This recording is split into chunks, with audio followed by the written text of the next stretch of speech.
Bienvenue dans ce podcast Les Pionnières, des femmes dirigeantes extraordinaires qui ont changé les règles du jeu. Ce sont des femmes dirigeantes, scientifiques, sportives, qui, ensemble, ont ouvert la voie. Alors, bienvenue dans ce podcast en collaboration entre BPI France et Goodness Co. On va découvrir en quoi l'audace devient moteur du changement.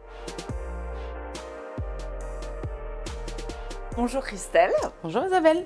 Aujourd'hui, nous accueillons Christelle Gimaret, la fondatrice d'EcoClean On Demand. Alors, c'est une femme dirigeante incroyable qui réinvente le secteur du ménage, notamment. Christelle, tu as été reconnue Bold Woman par Veuve Clicquot, mais tu as été aussi officier de l'Ordre national du mérite, cérémonie à laquelle j'ai eu le plaisir de participer. Tu es une femme qui ose, si je dois te caractériser, qui innove, qui réinvente les modèles et qui, pour moi, fait preuve d'un courage immense. Tu démontres chaque jour que le leadership courageux peut être très puissant. Donc, merci Christelle d'être avec nous. Ah mais je te remercie, mais il n'y a aucun courage, c'est juste je suis moi-même en fait.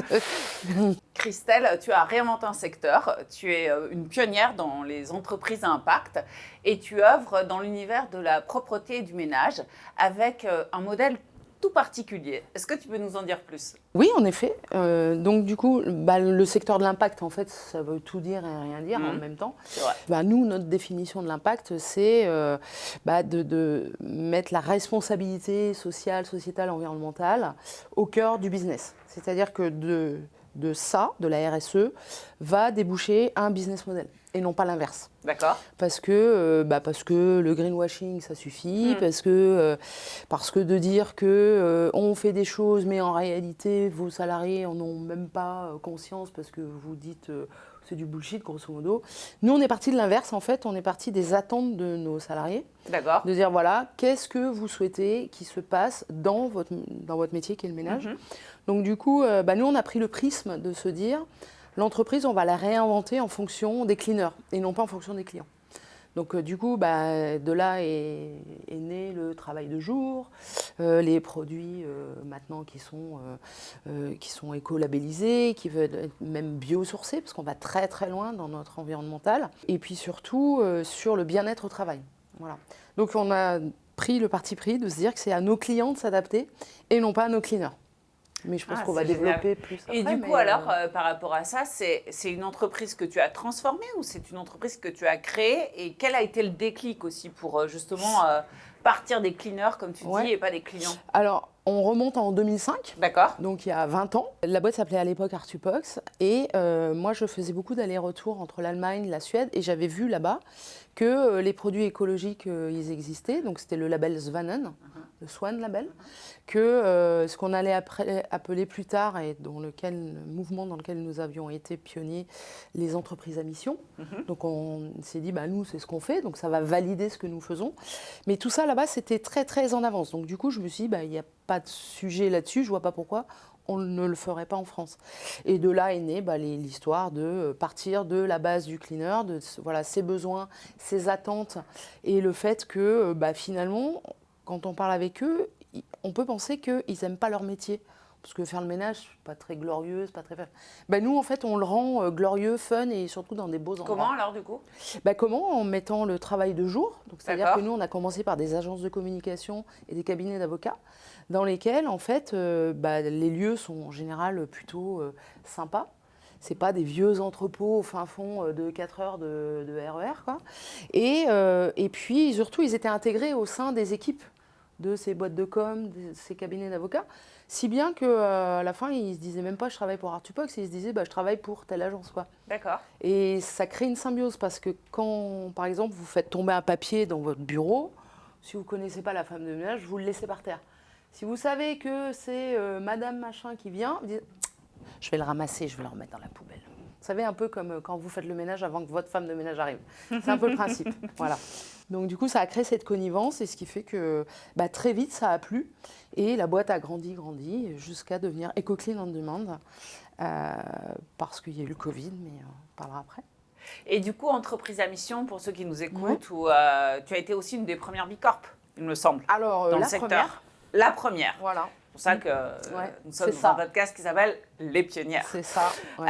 Et Bicorp, on peut peut-être en parler. Donc c'est. Alors c'est le standard le plus exigeant au monde, parce que c'est un label mondial qui est américain à la base, mais qui est mondialement reconnu, et sur lesquels, par exemple en France, il y a 400 entreprises labellisées Bicorp. Donc celles que vous connaissez, c'est Nespresso, c'est une partie de Danone. Enfin, c'est des grosses boîtes. Et nous, en fait, on s'est dit, ben, on va y aller.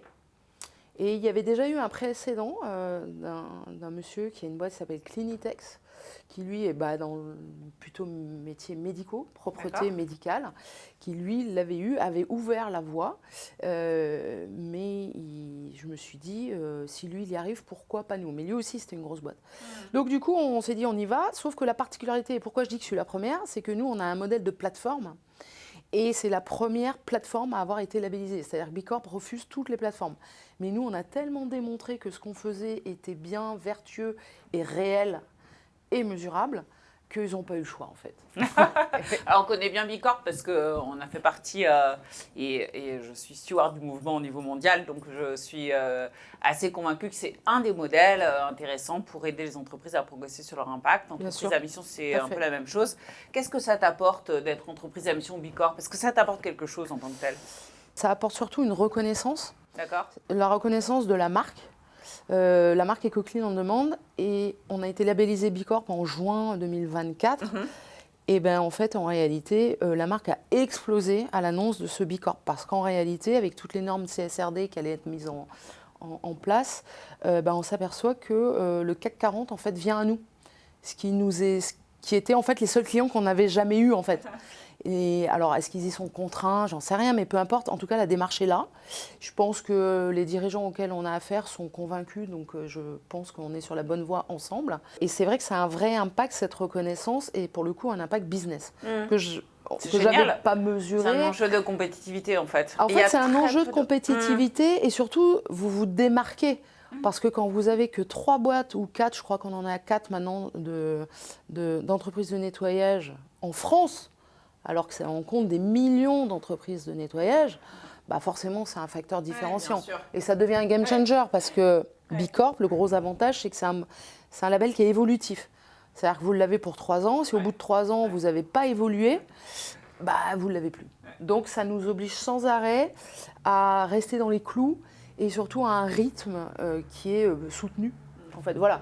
Moi perso, ça m'apporte le fait de cadrer les choses. Voilà.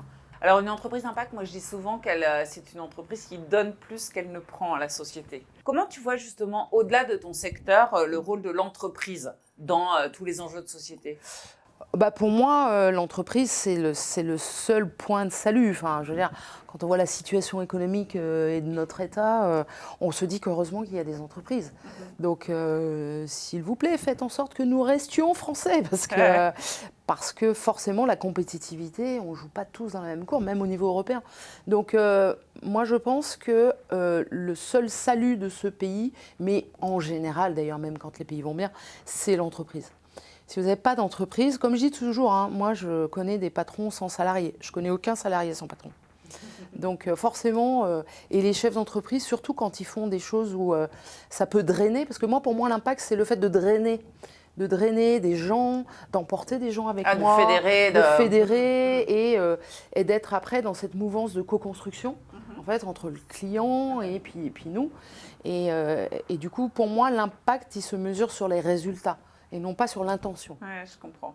Alors du coup, c'est une excellente transition. En fait, on a mieux compris aussi ta vision de l'entreprise Impact, de ce que tu as fondé. Vraiment très inspirant pour nous tous. Du coup, si je reviens sur ton parcours de leader, en fait, parce que ce podcast, c'est aussi de comprendre comment tu as ouvert des voies, comment... Ouais. Alors, ce podcast, il s'appelle Les Pionnières. Ouais. Ça veut dire quoi pour toi, être pionnier, ou être pionnière en particulier? Être pionnier, premier de cordée ou pionnière, comme tu le souhaites. Mais pour moi, ça veut dire qu'il faut ouvrir la voie. C'est-à-dire qu'il y a des tas de gens en fait, qui ont des tas d'idées et qui n'osent pas les mettre en application, qu'ils soient managers ou qu'ils soient même chefs d'entreprise, alors qu'ils ont les manettes. C'est eux qui ont les manettes. Donc c'est à eux de le faire. Sans leur volonté, rien ne se passe. Quand un marché change, c'est parce qu'un jour, quelqu'un a eu l'impulsion de dire « moi, j'y vais ». Alors, avec plus ou moins de succès, mais n'empêche que c'est avec des petites gouttes d'eau dans l'océan qu'on crée, voilà. Et moi, je pense que chaque initiative, il ne faut pas avoir peur de dire, de toute façon, ça n'a jamais été fait, donc au pire, ça marche. J'adore ce point-là. Alors du coup, quelles sont pour toi les qualités essentielles d'un leader justement dans ces transformations? Les qualités essentielles, déjà, c'est d'être convaincu, parce que quand on est convaincu, on est convaincant. C'est d'être droit dans ses bottes, parce que Ça veut dire quoi, être droit dans ses être bottes? droit dans ses bottes, ça veut dire faut pas tout d'un coup se déclarer, je sais pas moi, vegan, et puis alors qu'on bouffe du steak en off. Enfin, c'est ça pour moi. Oui, C'est donc faut être vraiment aligné avec ses valeurs, parce que sinon vous allez être démasqué très vite. Et puis il faut pas le faire dans un but mercantile. En fait, moi j'ai toujours dit, le succès il se mesure pas au chiffre d'affaires, il se mesure à le chiffre d'affaires en fait sera la résultante. Quand moi j'interviens beaucoup auprès de jeunes étudiants, et souvent la première question que je leur dis, pourquoi vous voulez être chef d'entreprise? La plupart lèvent la main en disant je veux gagner des sous.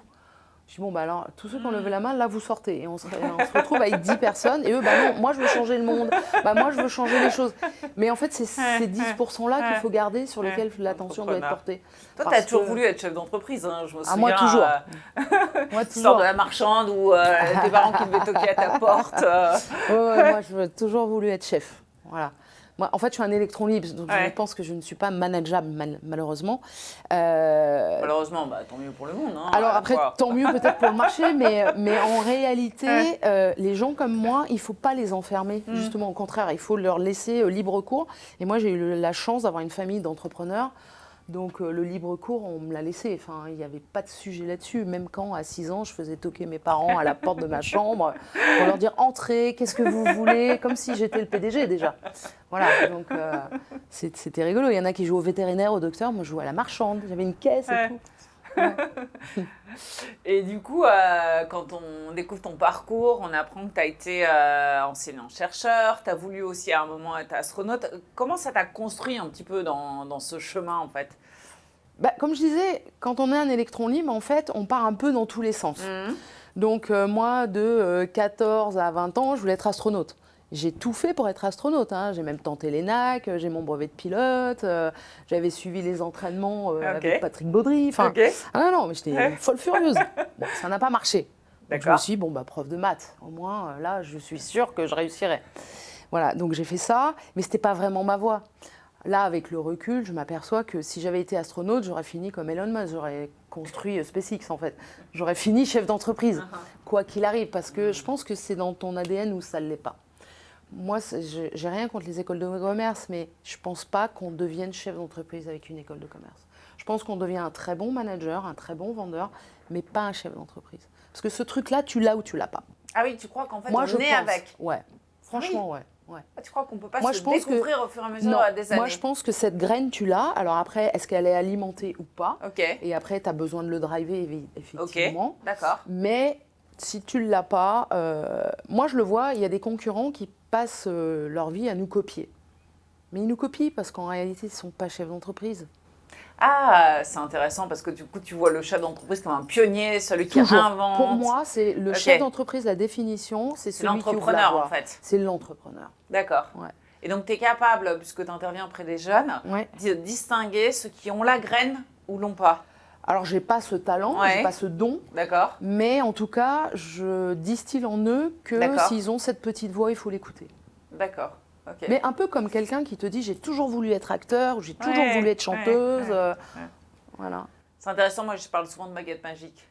Tu fermes les yeux, c'est une baguette magique dans 10 ans. C'est ça. Si tu n'avais pas de contraintes. Oui, bien sûr. Ah s'il y avait une baguette magique, moi je t'aurais dit dès l'âge de 6 ans, chef d'entreprise. Et qu'est-ce que tu as découvert sur toi au fil des années? Parce que j'ai compris, depuis l'âge de tes 6 ans, tu voulais être chef d'entreprise, donc entrepreneur, pionnière, réinventer des modèles. Est-ce que tu as appris des choses sur toi au fur et à mesure des années?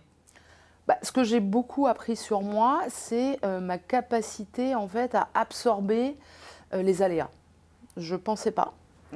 Alors déjà, je ne pensais pas qu'il y en aurait autant. C'est ça, comme je dis toujours, je ne vous dirai jamais la fin du film parce que sinon vous ne montrez jamais votre boîte. Mais en fait, on s'aperçoit qu'on y arrive en fait à coup de résilience, à coup de... là, par exemple, je reviens de 15 jours vraiment off. Alors, c'était pas vraiment off, parce que je travaillais un peu le matin, mais j'ai eu besoin de cette coupure. Et elle n'était pas prévue, mais mon corps m'a dit stop. Et là, il faut savoir s'écouter. Et la résilience, c'est aussi ça, c'est de se dire, là, on va lâcher, alors qu'en réalité, c'est la période la plus propice. Et pendant cette période de relâche, j'ai signé 2 deals qui vont changer notre année 2026. Bravo. Donc en réalité, il faut s'écouter. Et quoi qu'il arrive, le destin, l'alignement des planètes se fait avec ou sans vous de toute façon. Donc autant être dans le train, quoi. Alors justement, ce podcast sur les pionnières, c'est aussi partager une sorte de boîte à outils de ceux qui nous écoutent, qui ont envie d'entreprendre ou d'intraprendre dans les boîtes, parce qu'il y a plein de modèles en fait. Tout à fait. Il n'y en a pas qu'un. Et d'ailleurs, ce podcast, c'est ça l'intérêt, c'est d'écouter et d'interviewer différentes typologies de femmes pionnières. Du coup, j'ai envie de te demander par rapport à cette boîte à outils, d'abord on parle souvent et tu dis que cette nomination de Bold Woman Award a changé ta trajectoire. Pourquoi est-ce que dans cette boîte à outils, ce réseau, ce prix a beaucoup compté? Pourquoi ? Oui, alors en fait, dans la vie de l'entrepreneuriat, dans la vie de l'entreprise, il y a des steps. En fait, c'est un peu, au début, vous êtes à la maternelle, après vous allez à l'école, au collège, à l'université. La vie de l'entreprise, le cycle de l'entreprise, c'est un peu ça. Et il y a un moment donné, faut jouer dans la cour des grands. Et pour jouer dans la cour des grands, des fois, vous avez un petit peu, tu parlais de baguette magique tout à l'heure, tout d'un coup, vous avez un prix qui vous tombe dessus, parce qu'en plus, j'ai un peu honte de le dire, mais je l'avais répondu un peu en dilettante, en me disant j'y crois pas, c'est le prix du glamour, du luxe, ils vont jamais nous choisir. Eh bien si, ils nous ont choisis, ils nous ont élus. Et du coup, en réalité, on s'aperçoit que même dans ces sphères qui nous paraissent, nous, boîtes de ménage complètement inaccessibles, ils ont les mêmes problématiques que nous. Et on a les mêmes problématiques qu'eux. Donc en réalité, on leur a apporté quelque chose, ils nous ont apporté beaucoup. Qu'est-ce qu'ils t'ont apporté ? Alors déjà, une notoriété, sachant que nous, on a toujours eu la chance d'être très médiatisés parce que toujours le coup d'avance, etc. Donc ça, c'est bien. Mais là, pour le coup, c'était vraiment plus que de la notoriété, c'était vraiment de la mise en relation, c'était de l'introduction auprès de grands chefs d'entreprise. D'accord. Enfin, vraiment un réseau auquel... C'est pas que j'y avais pas accès, mais j'y avais pas pensé forcément, où je me disais, c'est pas pour nous, quoi. Ce qui est débile, hein. Mais, surtout quand on te connaît. Oui, mais en réalité, j'avais déjà... On se met des barrières, en fait. Même on toi. s'en met des barrières invisibles qui sont, mais je le répète, débiles. Je comprends. Voilà, donc là, c'était juste, maintenant, arrête de jouer et passe la seconde, quoi. Donc, on a passé la seconde, voilà. Et on s'est aussi rencontrés dans un réseau International Women Forum, un réseau de femmes dirigeantes. Et c'est quelque chose qui compte aussi beaucoup pour toi, je crois. Oui. Tu peux nous en dire plus ? Tout à fait. Alors, moi, je pense que quand on entreprend, déjà, on n'entreprend jamais seul. Ça, c'est la première des erreurs à faire. N'entreprenez pas seul. Avec ou sans associé, ça, c'est un autre sujet. Mais restez toujours dans des réseaux. Alors, au début, vous restez, comme je disais, dans des petits réseaux parce que vous êtes toute petite, vous avez besoin de conseils, de boîtes en devenir. Mais après, n'hésitez pas à aller sur des réseaux un peu plus puissants. Donc moi, pendant longtemps, j'étais chez Croissance Plus. Et puis après, je me suis dit, il y en a un autre encore plus gros parce qu'il est international et qui s'appelle International Women's Forum, comme tu l'as cité. Et là, pour le coup, ce que j'adore, c'est que moi, j'avais toujours été la grande parmi les petits. Là, tout d'un coup, je suis la petite parmi les grandes. Et ça, en termes d'émulation intellectuelle, c'est top, quoi. Et puis, tu parles à des nanas qui sont canons, moi, elles sont très inspirantes pour moi. Et puis, à quel moment... là, mon fils, par exemple, il dit toujours, grâce à ce réseau, il me dit, quand il voit des gens à la télé, il me dit, donc des PDG ou des chefs d'entreprise, oui, je sais, c'est tes copines. Voilà. Bon, voilà. Et c'est vrai que c'est très stimulant. Moi, c'est ça très m'aide beaucoup, stimulant, en tout cas, en tant que dirigeante, d'avoir ce réseau. Et je trouve que ça donne une patate extraordinaire. Oui, et puis elles te diront, mais non, Christelle, t'es pas du tout une petite, t'es au même niveau que nous, voire plus. Mais moi, je me sens petite, mais justement, j'aime bien ce rôle de petite. Alors justement, quand tu là, par rapport aux auditeurs, ceux qui ont envie d'entreprendre, quel est pour toi l'ingrédient le plus précieux à cultiver? Parce que même si tu as la graine en toi, Ouais. ça se cultive. Ouais. Et donc, c'est quoi cet ingrédient le plus précieux? Le selon plus toi? précieux, c'est l'endurance. Ok. Vraiment, faut savoir que le chef d'entreprise, c'est pas un sprinter, c'est un marathonien. Comment on cultive cette endurance? L'endurance, en fait, c'est de se dire, ce problème-là, je l'ai rencontré une fois, pour moi, c'est un truc, mais qui est ingérable. Mais quand je vais en parler à mon réseau, les gens vont dire, mais attends, mais moi, je l'ai eu 10 fois, ce truc-là, c'est rien. Puis t'appelles d'un tel, et puis machin, et en réalité, on s'aperçoit que ça dédramatise le truc. Je fais toujours l'analogie avec le copain qui dit « Oh là là, ma femme est partie avec mon meilleur ami ». Pour lui, le monde s'écroule. C'est relativement. Non, mais c'est vrai. Alors qu'en réalité, c'est d'une banalité affligeante, on est d'accord. Et bien, l'entrepreneuriat, c'est pareil. Votre premier contrôle URSSAF, fiscal, le salarié qui ne veut pas démissionner, mais qui pour autant ne veut pas être viré. Tout ça, c'est des écueils auxquels vous serez confrontés, forcément, et qui seront une montagne pour vous. Et en réalité, quand on dédramatise, voilà, c'est rien. Tellement juste. Non, mais c'est J'adore vrai. cette idée du marathon. Mm. Et donc, pour être endurante, est-ce que tu peux nous donner quelques clés? Donc, le réseau. Le réseau, ça c'est hyper important de pouvoir dédramatiser. Mhm. Donc on ne garde pas les trucs pour soi parce que ça c'est le meilleur remède pour l'ulcère. Et S'écouter, comme c'est- tu disais. et le c'est-à-dire deuxième c'est s'écouter. Savoir. Voilà. Alors moi je vais vous non. donner un conseil, quelle que soit la taille de votre boîte, n'ouvrez plus vos mails passés vendredi 16h.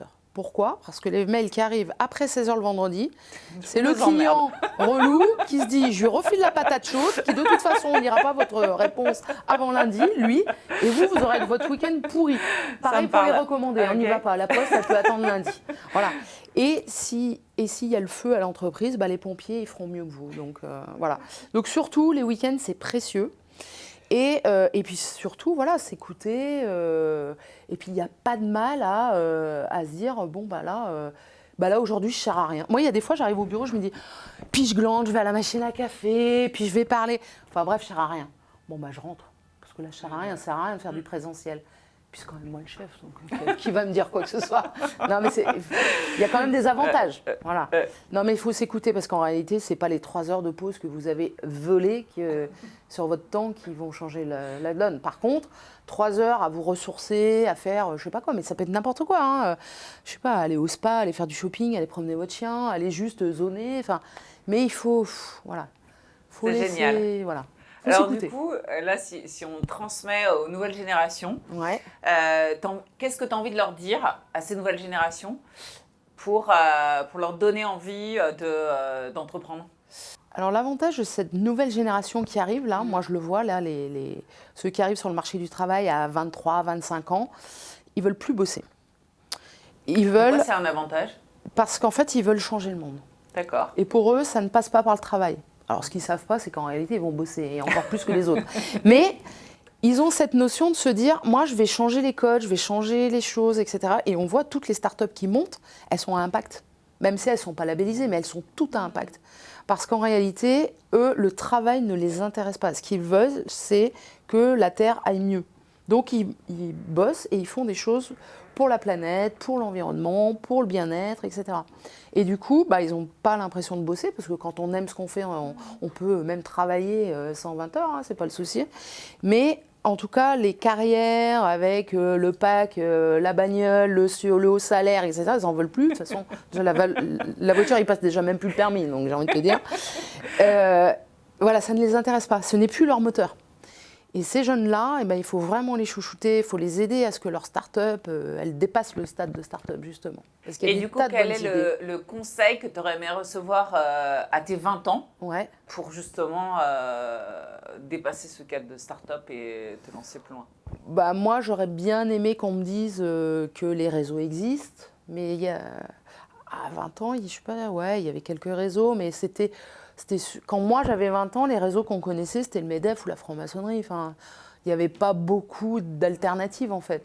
Là, aujourd'hui, il y a pléthore de réseaux d'accompagnement. C'est vrai que c'est il y a- extraordinaire. Et d'ailleurs, la BPI, Non, mais là, c'est où top. on est aujourd'hui, Voilà, il y a ouais. énormément de réseaux Exactement. géniaux pour Ouais. tous les entrepreneurs. Ouais, tout à fait. Alors, le petit mot de la fin, moi je suis très fan des citations. Ouais. Alors, si tu avais une citation à partager avec nos auditeurs, ce serait quoi sur ce chemin de de l'entrepreneur et de l'entrepreneur pionnier. Et une citation, ben, moi j'aime bien celle de Mark Twain, je crois, qui disait voilà, c'est parce qu'ils ignoraient que c'était impossible qu'ils l'ont fait. Et je crois que l'entrepreneuriat, c'est ça. Parce que si on nous disait tout, on ne le ferait jamais, en fait. Merci beaucoup, Christelle, en tout Je cas. t'en prie. Merci pour cet échange. Ben, merci de m'avoir conviée chez Baby.